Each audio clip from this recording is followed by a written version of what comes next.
A journey through Tashkent. The sun was low in the sky as I landed in Tashkent, Uzbekistan's vibrant capital. The city's skyline rose before me, a mix of Soviet-era buildings, modern glass structures, and domed minarets that hinted at the rich layers of history waiting to be uncovered. Tashkent, often overshadowed by the more famous Silk Road cities like Samarkand and Bukhara, felt like a hidden gem, a place where ancient traditions blended seamlessly with the pulse of modern life. First impressions. A city in motion. Walking out of the airport, I was greeted by the warm, dry air of Central Asia. The sky above was a deep, endless blue, typical of this part of the world, and there was a faint smell of spices in the breeze, a reminder of the city's position along the ancient trade routes. The streets were bustling, yet the pace was relaxed, people strolling along, the occasional car honking in the distance, but there was an underlying sense of calm. My first thought was how Tashkent felt like a city on the cusp of change, holding onto its past while eagerly embracing the future. I checked into my hotel, and after a quick rest, I set out to explore. A stroll through the heart of Tashkent, Emir Timur Square. My first stop was Emir Timur Square, the city's central hub, named after the great Central Asian conqueror, Timur, or Tamerlane, who was born near here in the 14th century. The square was a sprawling, open space, lined with grand statues, fountains, and well-maintained gardens. In the middle stood an imposing statue of Timur on horseback, his gaze fixed forward as if looking out across the empire he once ruled. Around him, the buildings shimmered with a mix of Soviet and Islamic architecture, a testament to Tashkent's unique history. I walked around the square, taking in the intricate designs on the surrounding buildings, many of which reflected the Islamic heritage of the region, with ornate tile work, domed roofs, and grand arches. The energy of the square was a perfect reflection of Tashkent itself, vibrant, historic, yet looking to the future. The walled oasis, Kast Imam complex. Next, I made my way to one of the most important religious sites in Tashkent, the Kast Imam complex. This vast religious complex, located in the heart of the old city, was a peaceful retreat from the bustling streets outside. It houses several important mosques, including the Barak Khan Madrasa, the Tilla Sheikh Mosque, and the Kafal Shushi Mausoleum. But what drew me in most was the Uthman Quran, one of the oldest and most important copies of the Quran in the world. As I stepped inside the Kast Imam Mosque, the cool marble floors beneath my feet and the echo of my footsteps in the hushed prayer hall immediately gave me a sense of tranquility.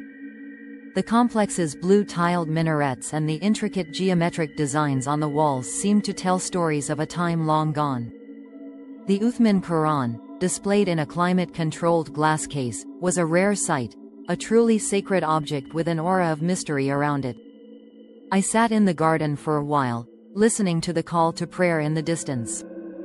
The Kast Imam complex, with its blend of history, spirituality, and architecture, was a reminder of the cultural depth and significance of Tashkent. Exploring the old bazaar, Korsa market by midday, I was ready to dive into the heart of Tashkent's daily life, the Korsa Bazaar, one of the oldest markets in the city. Located in the historic district of the Old Town, Korsa was a feast for the senses.